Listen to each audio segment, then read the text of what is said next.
I wanted them to understand empathy. I used to say to them all the time, yes, I care about how you perform academically.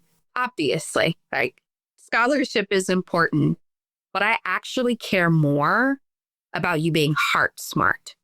That is more difficult to teach. It is more difficult to cultivate, but it's something that I was able to do really beautifully. And not just because of me, but because of the willingness and the openness and the hearts of my students. And that was transformative for me. It affirmed for me that I can do this anywhere.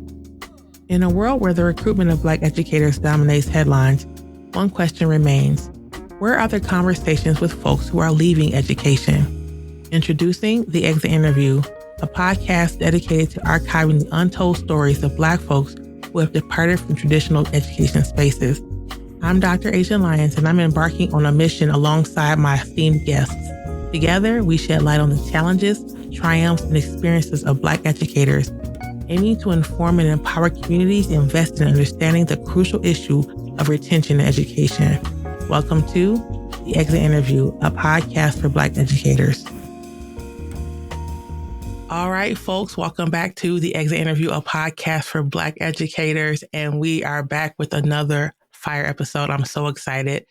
So we're talking to author, educator, yoga instructor, Spelman alum, entrepreneur, foodie, traveler, Jamilah Pitts. Welcome to the show, Jamilah. How are you today? I love that. Thank you. I'm good. I'm excited. Yeah, I'm excited too. I feel like this episode was fast and furious, right? Reached out to your people are like, we got somebody. We know we have a brilliant story. And so we had a chance to talk, and I'm excited for you to share your story on education and what you're doing now, because obviously you got a lot going on. As always, we're going to jump in and start with the first question. So many people who come on the show have a journey into education that is, for some people, very short. They knew in college, they started in college, and then they figured it out then. Some people are from families of educators. Other people come in through organizations like TFA. What was your journey into education? Yeah, my journey started in third grade. I had a really amazing teacher. Well, I like to share, and I talk about this in my book. I did not have a white teacher until I was in fifth grade. So pre-K to fourth grade were all Black women teachers, actually. And so in third grade, I had an amazing teacher, Miss Jackson.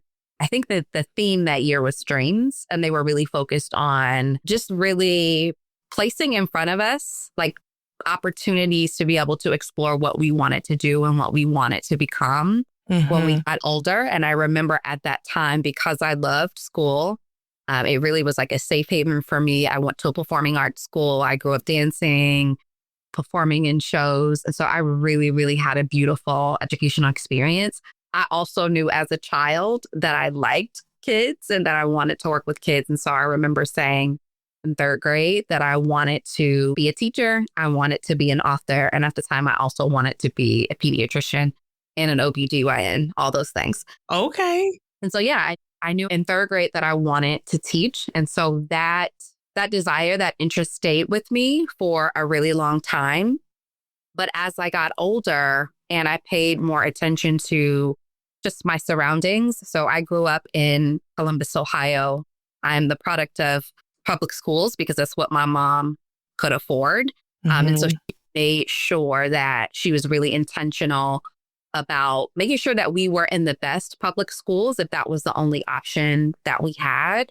But it became very clear to me as I got older, the way that schools seemed to free me and to offer opportunities for me to escape, to explore, to dive more into myself, I noticed that it seemed to trap a lot of people that were around me.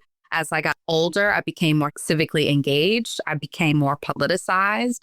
And I had an understanding very early on how education could either be tied to our oppression or it could be tied to our liberation. And so I saw what was happening to a lot of my classmates between just early deaths, gang violence, incarceration. And so I remember the first time someone said to me that education was political. And I didn't fully understand what it meant at the time. But by the time I got to Spelman College, I remember going through this program called Civic Engagement and just really being a student at Spelman and the ways that we are taught to move through the world and to look at the world critically, I was able to tie that into education. And that really just birthed in me a fire to not just pursue education, but to pursue education as a pathway to liberation. And so I on that path ever since. Yeah, I love that. So higher ed, K-12, elementary, were you an educator in a traditional sense as a teacher, or what was that part of the journey like for you? Yeah, so I started right after college. I went to grad school for education. I started teaching in Boston. I was a high school English teacher. So most of my years in education were spent in the classroom as a high school ELA teacher. And then I taught for some time in an international baccalaureate school in the Dominican Republic, which really opened me up in terms of the disparities of education. But Bell Hooks talks about how the classroom is the most radical space. And so really being able to practice that through my teaching, through fellowships and work that I did in India. And then I came back to the US after teaching and living in the Dominican Republic, and I taught. Can you pause for a second? We can't skip. We have to sit on that Dominican Republic for a minute. Yeah. Yeah. Because you're saying it's like it shifted the way that you thought about education. Can you talk to us about that? Because I know that many folks teaching in the continental US want to teach elsewhere, afraid to, not sure how to, things like that. So can you tell us what that was like for you, why you decided to teach there, and then also what that experience was like for you? Sure. So, and thank you for asking, because I don't often get to talk about it. So my first year of teaching, I went to grad school and started teaching in the classroom in Boston. I started teaching in a charter school. And while my first principal was a Black woman, a really incredible leader, still is and was at the time, I really started to lose my love of teaching. And it was just the first year, because I literally felt like at times I was teaching in a prison. I have autonomy over my curriculum. I very much still am and was at the time, saw teaching as an art form, saw it as something that is a tool of activism. And in order to engage in the praxis in that way, I need to be able to create. In order to be a culturally responsive educator, I need to be able to create for the students who are in front of me. I did not always have that opportunity, and it just felt bad. And I said to myself, I have known that this is the work that I've wanted to do since I was in third grade.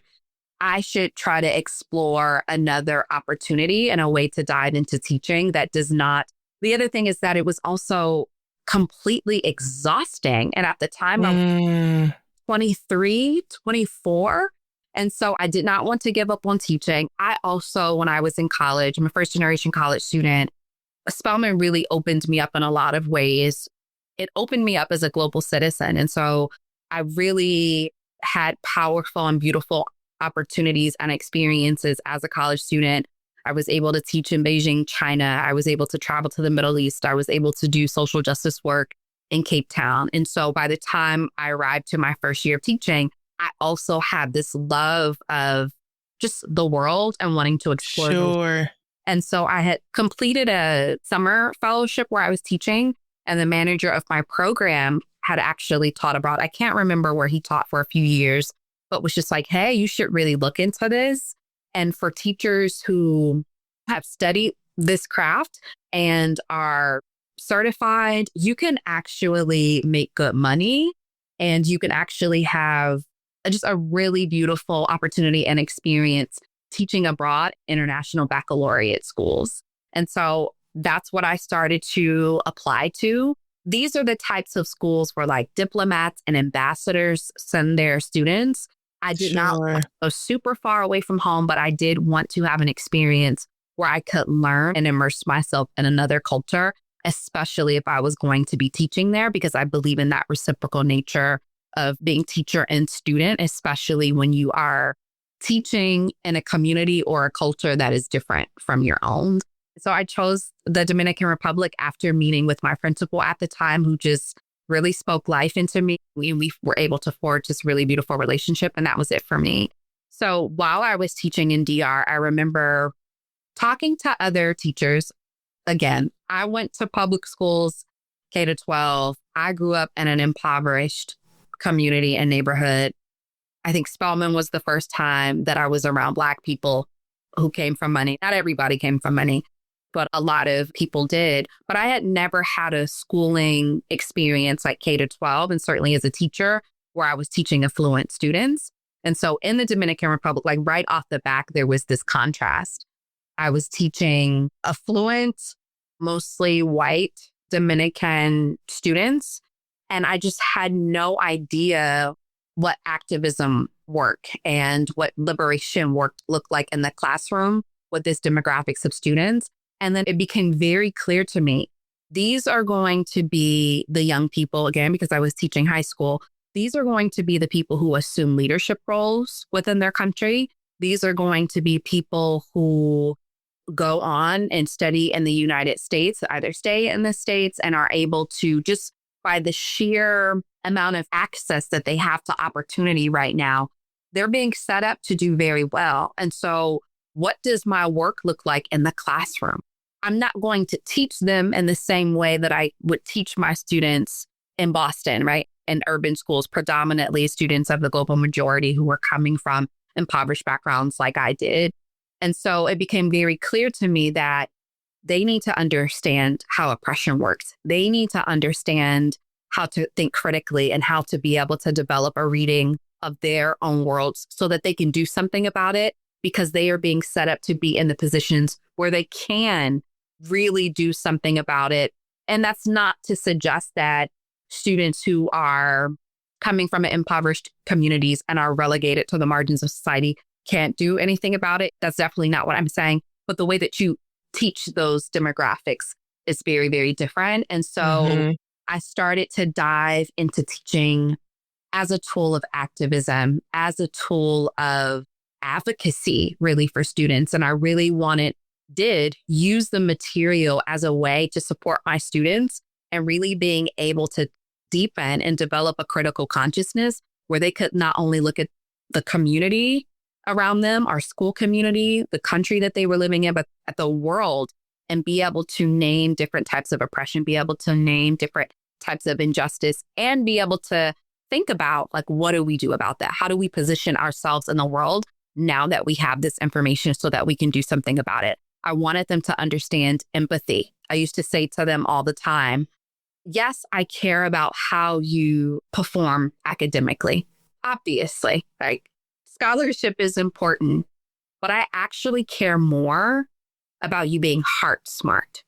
That is more difficult to teach. It is more difficult to cultivate, but it's something that I was able to do really beautifully, and not just because of me, but because of the willingness and the openness and the hearts of my students. And that was transformative for me. It affirmed for me that I can do this anywhere. So I'm curious to know, what was the response of the families of the students when you were teaching these things to the students? I think about the community in which I taught, and I wouldn't say they were affluent, but I would say that this was the ways in which I taught social justice was definitely eye-opening for the families. The students ate it up. The families were more hesitant. So I'm curious, was it well received by the families of your students? My students also ate it up. I do not recall having any direct opposition to families and parents and caregivers. I think because students spoke so highly of the learning experience that they were having, that Sure. caregivers, family members did arrive. There was a lot of respect. I will say, I think the only issues that maybe brought up a deeper conversation were when we tackled things like homophobia and corruption. And I think it's because of the climate and the state of the country and what was bred within the country and the climate. But aside from that, I mean, we were pretty bold and loud in terms of the work. My students were definitely co-conspirators alongside me. So no, I actually didn't have a ton of resistance from families. That's amazing. And so I heard you say, before I made you rewind, you went from there to India. Is that correct? Yes. So I taught in DR, came back to the States, and while I was teaching in New York, and then I moved into school leadership when I was in New York. I completed a fellowship, and a part of the fellowship, I chose to go to India to study the impacts of human rights education because I wanted to open up the work that I was doing. It was very much focused on the US. It was very much focused on communities of the global majority, particularly Black and Latino communities. This work to me it impacts humanity. It's something that I think is important to do across the globe. And I thought that India would be a really rich place to dive into, just given the number of human rights violations that exist in a lot of places, but certainly in India and in different types of violations against women and girls. I mean, just there's a wide range, as there is in many cultures, communities, countries. But I felt led to go to India to study that. And I love this zoomed out, very intentional way that you chose to go about being in education in this traditional sense, right? Where it's like, I want to learn more about this. I want to teach this type of student. I want to get better at my craft of understanding this part of the world or the way that these particular folks in this particular area are experiencing or not experiencing education or humanity. And it sounds like you probably give a lot of that credit. Maybe not. I don't want to speak for you too. Like you said, the Spelman, right? Like you can do all these things. You can be right? And so that's really interesting that the college that you decided to go to shifted your worldview. I want to talk to folks, particularly folks who are in college for education. This is something, or thinking about going to school. Where you go to school matters. Yes. Where you go to college matters, right? And so I know I've heard so many people, myself included, like, oh, I wish I would have traveled abroad. I get that experience. It was not offered to me. And so when we think about, for some people going back to school or people going to school for the first time, think about where you're going to school, because it's going to change how you are as an educator before you even start in the classroom or as a school psych or so on and so forth. So I just wanted to pause and say that. And so continue. We're in New York and we're in leadership. And then what about after that? The end of that story. No, so I taught in New York, moved into other positions as a dean, academic dean of students, a coach, and then into administration as an assistant principal. And then where did the story go from there? So the last position that I worked in was as a school administrator, as an assistant principal, founding a school.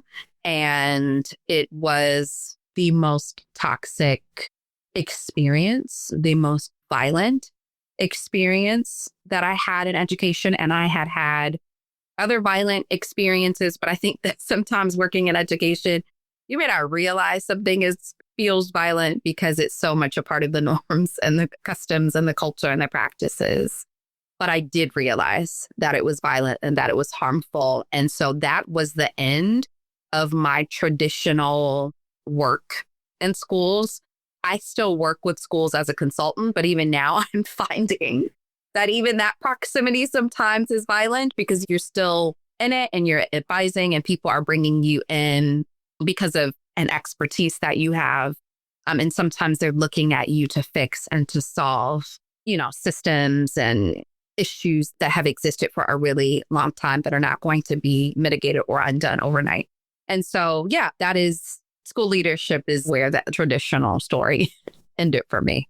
Yeah, I want to ask the next question, and I think you're kind of leaning into it a little bit, but what was it sound like a series of events that caused you to decide, like, this is it, I'm not going beyond this? I mean, it sounds like you had lots of positions and assistant principal, and the way that your story started, it sounds like you could have just kept on going to superintendent, right? You had the passion for it and definitely the will and the community support. So what was it that caused you to leave education in this way? So it's taken me years to even be able to fully answer that question, because I have not been able to fully answer the question without continuing on my healing journey. There was so much that I was carrying, so much that I was experiencing, so much abuse, so much harm that was happening that I didn't realize and I couldn't name at the time. But it's over time, since I have been out of the environment, about almost 5 years now, that I'm able to look back and say, wow, and put a name to some of the things that transpired.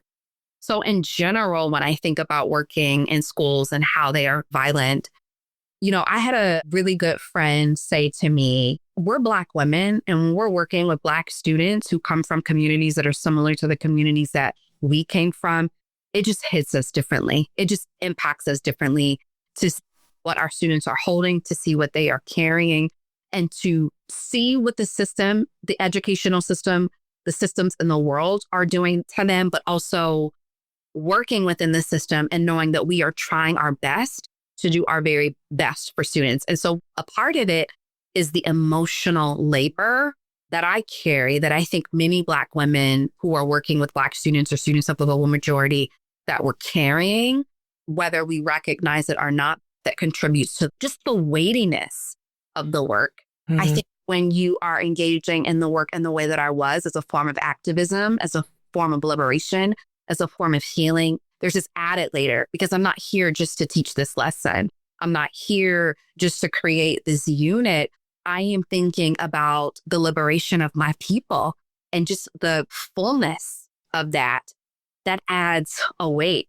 I'm an empath. I'm energetically very, very sensitive. I would argue that many of us who are called to this work and have the heart to do this work and to be sustained in this work, I would imagine that many of us are built similarly in that way, because you have to have a deep level of care to do this work and to stay in it. And so just feeling not only the weight of the world, but feeling all of what schools house, just a day-to-day experience, like standing on my feet all day as a classroom teacher.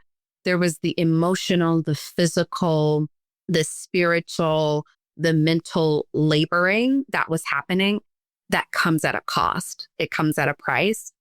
And I did not, personally, I did not, again, I started teaching right after grad school. I went to grad school right after college. So I want to say my first year teaching, I was 23. I didn't have a lot of the tools that I have now in terms of being able to regulate my nervous system, understanding when my nervous system is dysregulated, understanding how to use food as medicine and how to properly nourish my body. I wasn't a yoga teacher yet. So may have been feeling different things, but I didn't have the tools for self-care and self-preservation that I needed. And so there was a wearing and a tearing that was happening on me. So that's one aspect in terms of what I was arriving to this position as a school leader with. So by the time I arrived to the position as a school leader, I was really excited. I had a lot of beliefs around just the importance of centering healing in schools, liberation in schools, activism in schools, culturally responsive practices, and really making sure that we work as hard as possible to do right by our students. I felt well prepared to be a leader. I felt like I had the skill set to be a leader. I think a lot of people around me were clear that I had the expertise, I had the knowledge, I had the practice to be here. And I felt really clear about that. That also came to my detriment because I was working with people. Unfortunately, we've gotten to a place in education where we don't always require skill and expertise for educators to do the job that they're doing. And there are a lot of reasons why that might be happening. But what tends to happen when I think about the interpersonal relationships and how I was showing up in the space, again, I went to Spelman College. So this whole imposter syndrome, never had it. Never walked into a room feeling like I didn't belong there. I knew from third grade that I wanted to be a teacher. And so I put in the work to read as much, to do as much, to practice as much, because I felt like that is what our young people deserve. They deserve really excellent, skillful educators. And so I made it a point to arrive that way. You know, Spelman women, we're not taught to shrink. We are taught to speak truth to power. And we don't see other Black women as a threat, right? When you collegiate experience where even if you arrive there having had, you know, dramas and issues with other Black women or girls, and listen, it happens, right? And there are a lot of reasons tied to oppression and patriarchy and racism why that happens. But I had this experience where I learned to trust Black women, to love Black women, to support Black women, to believe in sisterhood. I'm also a sister. I have an older sister. I have a younger sister. So I was learned in that. I was practicing that. I believe in it. A part of my mistake was not remembering that not all Black women and women of color have a Spelman experience or have an experience where they are taught to love Black women and to love other women as they love themselves or as a part of loving themselves. Some people some women see a woman speaking truth to power, not shrinking, no matter who it is, showing up, doing her absolute best, whatever that looks like on that day. You have some women who see that as encouraging and who sees that walking in liberation as an invitation to you also walk and the birthright that you have to walk in your power, to walk in your liberation. And then there are some women who see that as a threat. They see that as intimidating. They see it as something that they need to attack because it is foreign. It creates fear. And even though I did not recognize that this is what was happening at the moment, because I just didn't believe it. Like, we are here to do what needs to be done. Who better than like Black women? But that was a part of my experience and that was deeply toxic. And so, working alongside and with leaders who didn't always have integrity, what they said and what they did didn't always align, or what they said and what they said didn't always align. And I'm a truth teller. So, being a truth teller in a space, encouraging people to operate with integrity, I became a target. I became the problematic one, experiencing just people being jealous and people feeling intimidated, having people lie about me, having people say things that weren't true, sitting in the space of an advocate for other Black women on my team who are not being treated fairly, but who were afraid to speak up, feeling the weight and the backlash of that, asking people to do things that were appropriate, both in terms of holding other adults accountable, because as leaders, that's a part of our job when other adults in the building are not doing what they're supposed to do. Not being a people pleaser, because that's not helpful for the young people that we are here to serve, being just very firm, very clear. Not everybody responds well to that. So that was a part of it. But when you think about how that added on top of all of the other things that you carry and that you do as an educator, and the really long work days, for me, I thought it was important as an assistant principal. I wanted to at least be teaching one class so that the teachers that I was coaching and leading professional development for, they could come into my classroom and also see like what was happening in practice. The days I love that. Well, and also seeing the days when I was struggling as well, like, listen, this is a practice. We are living this. And so there was the toll of just sometimes what comes from working with adults. I think that young people can be beautifully flexible and open.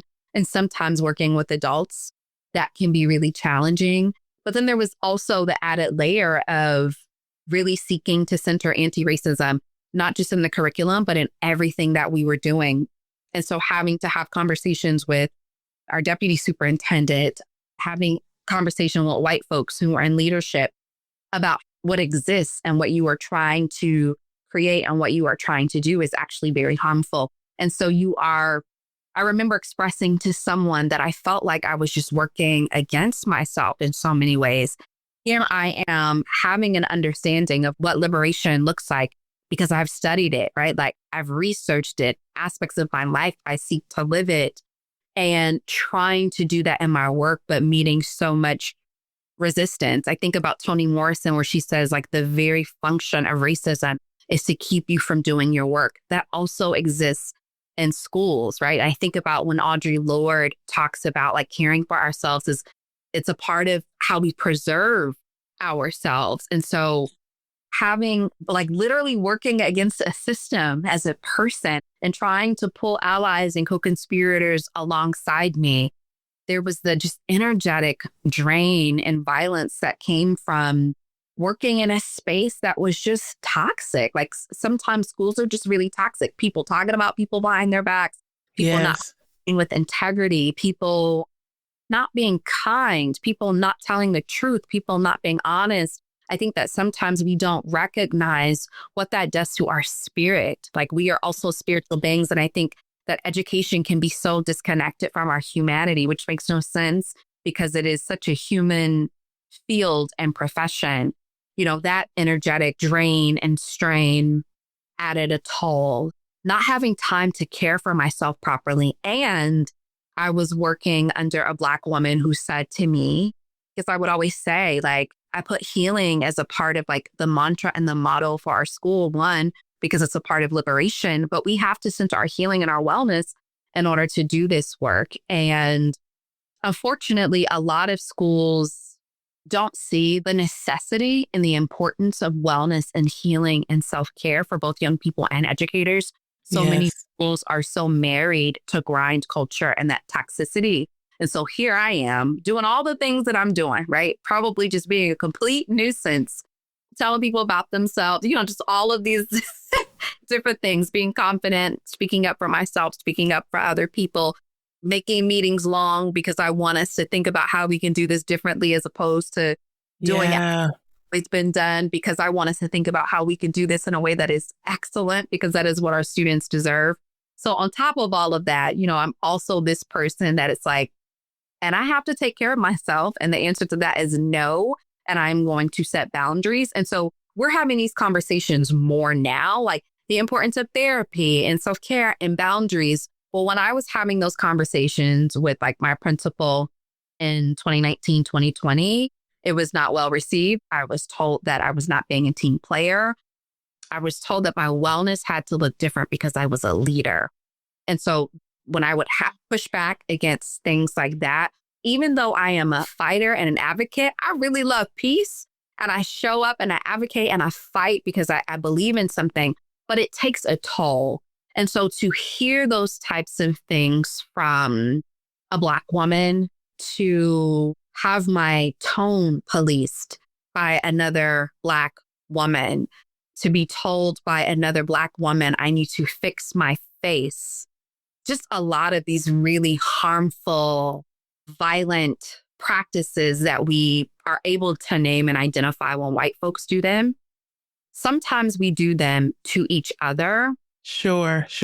The toll of that, it consumes you differently. It consumed me differently, to the point where I was working with a therapist at the time. She recommended a medical leave. I took a medical leave. Actually, I had enough PTO because I was one of those educators. I advocate now to people, take all of your PTO. But I was like, I never missed a day. So I actually had enough PTO where I didn't need to like file for an official medical leave. I had enough time to just take it. I went on a yoga retreat after that time because we had a break. And while I was there in this space of just healing and wellness, I'm a huge advocate for retreats. I know that some like different wellness practitioners have different beliefs about retreats and the investment around them. I believe in them because for me, the times that I have been able to really step away and like literally be in another part of the world, just things become less foggy and they become less cloudy for me and I'm able to see clearly.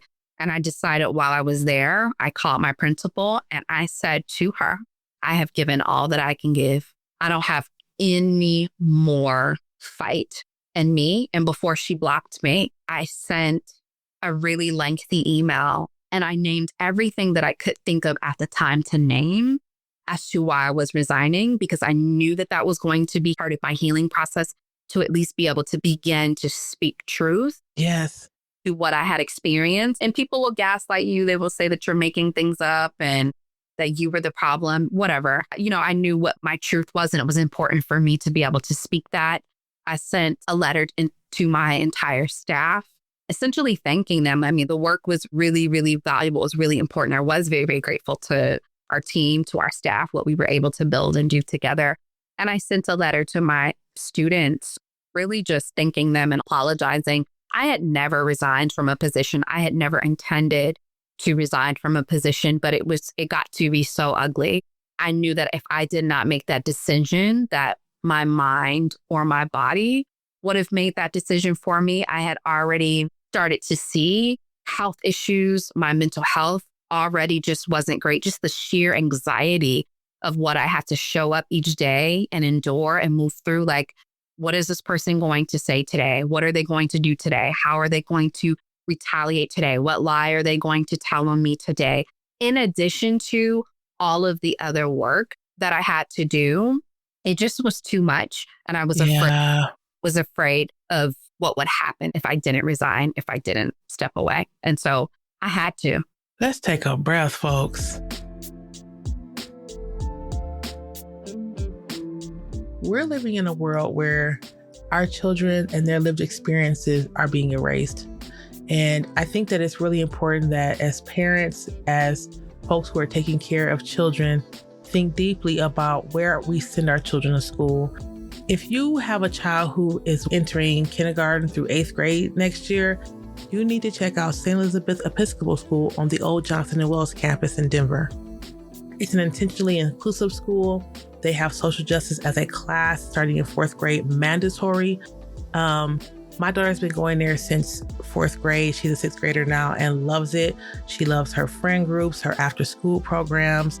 She loves that her teachers and the faculty at St. E's are diverse, and it's a great place to belong. So if you're in the Denver metro area, you're thinking about moving your child to a different school and you want something that really amplifies justice, that amplifies seeing the whole child, and is a diverse school, you need to check out St. E's.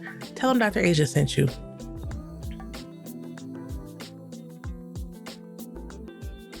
Thank you so much for that. There's so many pieces. I think that what probably is most blaring for folks is that you were under the leadership of a Black woman. And there's some assumption that like we all get along and we all have the same ethos and we all want to see students succeed and we all want to support each other. And like we were talking about before the show started, and as many people in the audience probably understand, I hope they do, that is not the case, right? So when you talked about really the internalized racism, that your principal was experiencing, and seems like multiple people, right? The fact that because you choose to stand up straight and to come into a room as you belong there because you do, because your mindset is one of not backbiting, of not going behind people's back and lying, you become a target. And I know that there's so many folks who also have that experience, unfortunately, Black woman to Black woman, right? I thought about when you talked about teaching a class and like you wanting to teach a class so that people who were needing support or needing coaching or required it could see this model classroom of what it could be and what it could look like. And I can only imagine that shame, like from your administrator thinking you're doing too much or whatever that situation is. Yeah. Yeah. I wrote so many things down. I think you named something that's important too, though. Like a part of why I have been really hesitant to share the fullness of my story is the shame and the guilt that comes from knowing that a large part of the violence that I experienced and the toxicity that really took it over the edge for me was working under the leadership of a Black woman and working with other Black women. And just, again, being a really proud Spelman, a loving Black woman, being a sister, believing in sisterhood. I've built a whole organization around healing and wellness for women and girls of the global majority. And so it's not just something that I believe in, it's something that I live. And so even, a part of the hardship for me too is I was internalizing a lot because I excused a lot. There were a lot of things that I didn't say. I didn't really want to rock the boat. And it has been difficult at times to want to tell the story because I also, and you talked about how another guest felt this way, I did not want to be a part of carrying on this narrative that Black women can't get along, that we can't love each other, can't support each other. And I think that you just named something that's really important. So it's the nuance of what happens. I am allowed to name the harm and the violence that I experienced at the hands of another Black woman because I did. I did. And I am also able to, with time and years and therapy, really step back and look at the fullness of the nuances. I'm sure that in some ways, other Black women felt offended by my presence or the way that I showed up in a space, and they are entitled to feel that way. I am able to look at this now and be able to offer some compassion and some grace. You naming the internalized racism pieces is really important. Some of these things, when we talk about internal issues, when it comes to like infighting and issues within the Black community and among Black women, they don't just arrive overnight. Some of this goes all the way back to the plantation. And definitely. Enslavement and racism and oppression and colonization is to divide and conquer and to pit us against, one another. And so I recognize that. I also recognize, like I said, not everyone got to attend Spelman College. I recognize that for a lot of Black women, we move through the world with so many attacks coming at all parts of our being. It makes sense to me why one Black woman would feel, it doesn't make sense, but it does make sense considering what we experience, why someone might feel insecure or why they might feel intimidated or they might think this woman is just like strange. Like, who is she to speak, to walk this way, to talk, to show up this way? It's a part of why I do my work, but I do also for the sake of my own healing. I have to name like, yo, like that wasn't right. And you will not do things to me. You will not intentionally cause me harm and violence. And one, think I'm not going to say something about it. Zora Neale Hurston writes about this where she says that if I'm silent about my pain, they will kill me and say that I enjoyed it. Say you enjoyed it. That was not going to be my story, right? Yeah. Pause for 1 second. Say that again, please. Say it again. Quote that again, please. Zora Neale Hurston says that if we are silent about our pain, they will kill me. They will kill you and say that we enjoyed it. And so that was not going to be my story. A part of my response and a part of protecting myself and a part of telling my story was going to be resigning from a position, was going to be saying to you, like, these are the reasons why. It is not a part of how I heal and how I tell my story and how I advocate for myself is having the nuanced conversation, is writing about it, is publishing about it, is all of those things. Not this Black woman, not with all that our ancestors have had to endure. Yeah. Absolutely not. Like, absolutely not. So. Yeah, absolutely not. Thank you so much for sharing that. And so understanding all the nuances, all the pieces, all the complexities that is the human spirit and education. What do you think, if anything at all, that schools and districts and unions can do to retain Black educators like yourself? Are there suggestions that you have to make sure that we don't continue to lose educators who care deeply about the communities in which they serve? My overarching answer would be that healing and wellness has to be central in education, period. And I say that not only just for Black educators, for us to be such a deeply human profession and to be missing the element of the work that focuses on our own healing and our ability to be well. You have so many people that are showing up to education to work out their childhood trauma on other kids, right? You have people who are showing up in the education space because they don't love themselves and are seeking to validate themselves using other people's kids. And so that's one element. But I also think the healing piece, and I talk about this in my book, it is really difficult to, in fact, I think it's impossible.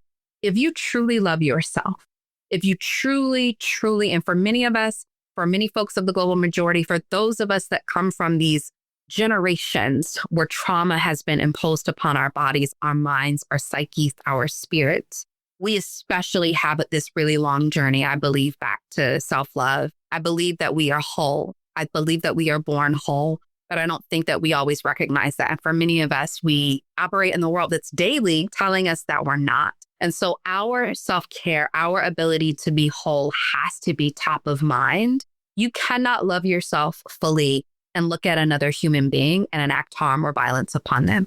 It's just not possible. Because if you are truly in touch with your divinity, if you are truly in touch with your source, whatever you want to call it, if you are truly in touch with your spirit, if you're truly in touch with your being, and I believe the healing facilitates that, right? Like when you are in that space or in the practice of that space, there's no way that you can harm another human being or do things that intentionally harm another being because listen, we're human, things happen. Yeah. But there's no way that you can intentionally do that because if I look at you and I love myself and I recognize the divinity within myself, I also see the divinity within you. I see the power within you. I see the beauty within you. And therefore, I'm not going to intentionally do something to harm you.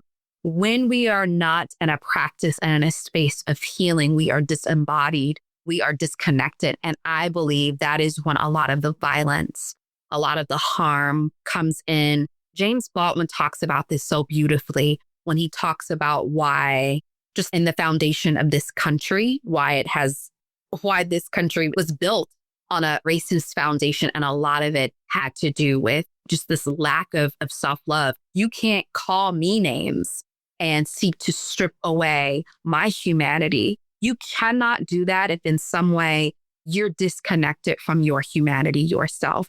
And so we are seeing that in education in a variety of ways. So healing has to be top of mind in order to retain folks. I believe that leaders, I think that those who lead schools need to be the most well among us. We have too many leaders who just, and a part of it is the system. Like you don't have time and that hasn't been normalized that we prioritize things like healing and wellness and care. And I think we're getting there. We're starting to have those conversations, but not at the rate that we need to for the levels of harm and violence that are happening. So healing has to be top of mind. I believe that Black folks, we need our space. We need our spaces. We need our communities. In order for Black folks, for us to be in spaces and in communities, we have to be able to have these real conversations with each other. We have to be able to be vulnerable. We have to be able to take the mask off. We have to be able to remove the debris around our heart so that we can unify. I mean, again, a part of what happened during enslavement, a part of, what happened during Jim Crow was this intentional destruction of our communities because there's power in our communities for folks who are the descendants of African people. It's a part of our power source. It just is.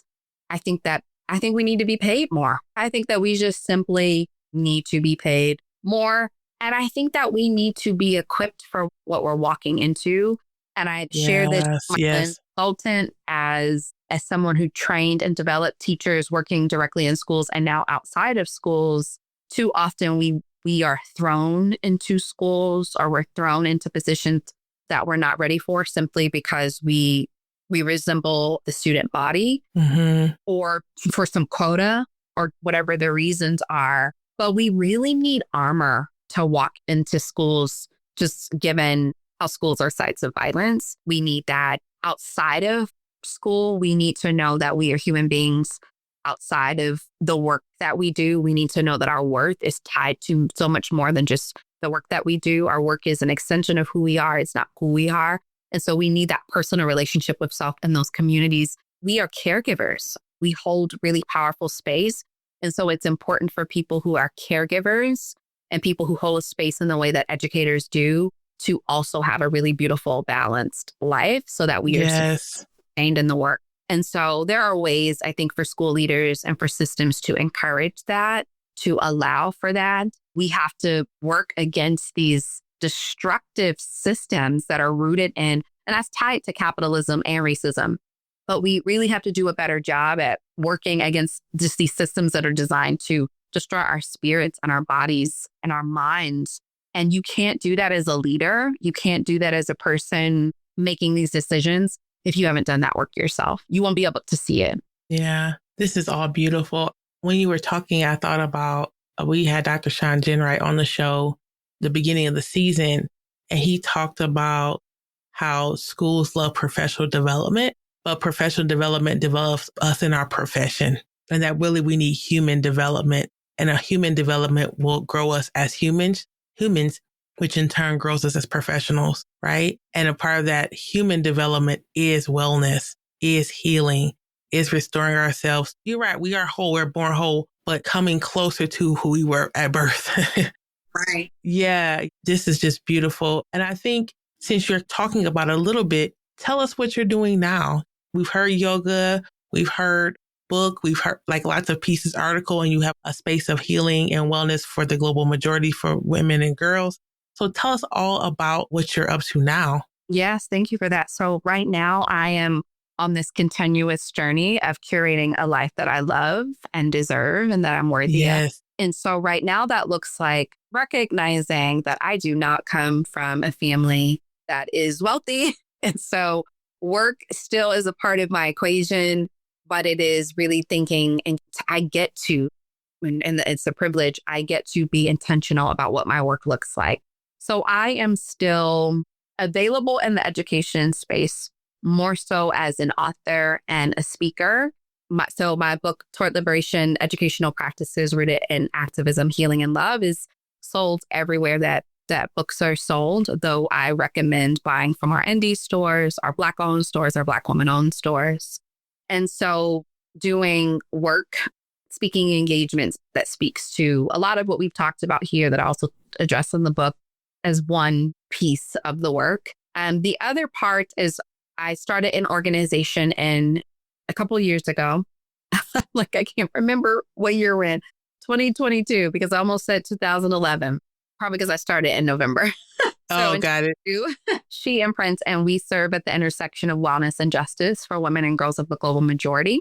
So I have recently launched 2 programs. One is a program for women of the global majority who serve in leadership roles, executive leadership, nonprofit leadership, to just receive educational programming development, but that is focused specifically our healing and wellness, because I know that we need it. I also believe that when we invest in women, when we invest in ourselves, it's just we are able to transform societies and communities. Yes. The Emerge program. The second program is designed for educators, for community leaders, community advocates who are interested in working with girls, young girls, teenage girls of the global majority. And it is a program that equips them to implement our curriculum that focuses on our pillars rooted in social justice, activism, leadership, wellness.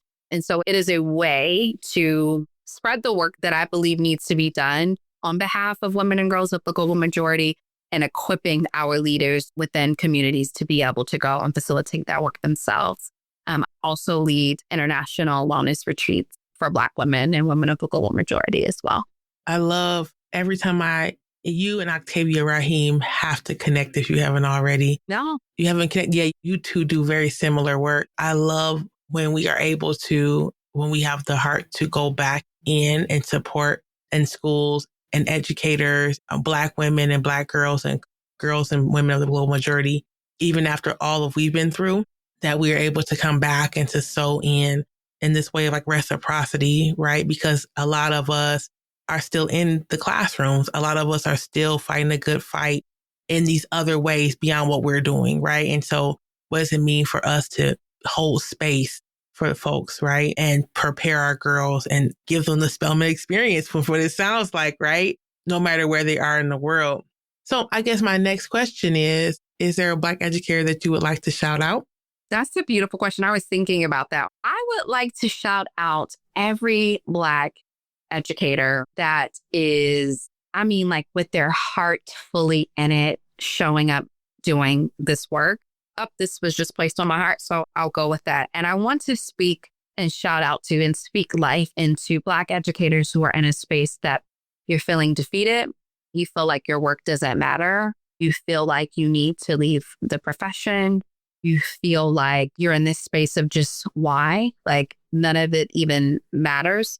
Perhaps you're even getting into this apathetic space. And I just want to reaffirm and I want to speak life back into you. I just want to pour back into you in this moment. Yes, what you are doing comes at a cost, it comes at a price. It requires a sacrifice at many times, but it is so worthy and you are so worthy.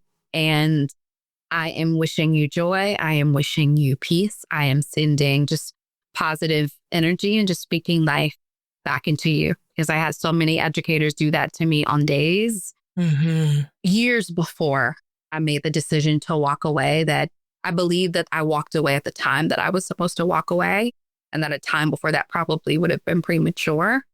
But I had educators that spoke life back into me. And so those are the educators that I want to uplift right now. There's a lot happening in our world.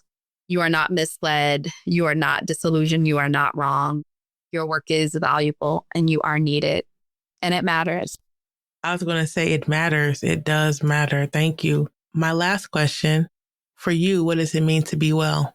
Oh, I think the first word that came, so I think I'll do in a series of words and phrases. First word that came to mind was evolving. What I look like, what well looks like to me in one season may look different in another season. At ease, just peace, joy, gratitude. Being well for me means that I'm caring for all parts of my being, my mental self, my emotional self, my child self, my empathetic self, my introverted self, my physical body, my mental self, my emotional self, my spiritual self, my sensual self, parts of me that needs different forms of pleasure at different times. It is the part of me that weeps and that cries. It's seeing all parts and honoring all parts. It's the dark spaces, the spaces that need more compassion, more forgiveness, more tenderness, the parts of me that needs to apologize and recognize when I've done something wrong and repair. It's holding space and it's loving all of that is what wellness or what it means for me to be well. Thank you so much. And thank you so much for coming on the show. I really am excited to put this out to the community. I know that it will bless them. How can they find you if people are looking for you, looking to work with you, be a part of your retreat space, or bring you into their schools and organizations? Yes, thank you for this space. Thank you for giving us a platform and a space to tell our stories. I believe that it is difficult to heal what we cannot speak. And so thank you for allowing this space for me to speak, for us to speak, to share. Hello at JamilahPitts.com, my website, JamilahPitts.com. And for my wellness organization, it is She Imprints. She, S-A-G, imprints, IMPRINTS.org. And my Instagram at Miss Jamilah Pitts. Fantastic. All right, folks, you got all the information. If you love this episode, share it with someone else. Let it be a blessing to someone else. And we'll talk to you later. All right. Peace. Thanks for tuning in to The Exit Interview, a podcast for Black educators. If today's conversation resonated with you, know that you're not alone. Through Lyons Educational Consulting, we work to support Black educators in navigating racial battle fatigue, reclaiming their wellness, and building community-centered solutions that sustain us in and beyond the classroom. If you're looking for workshops, wellness cohorts, or strategic support for retaining Black educators, let's connect.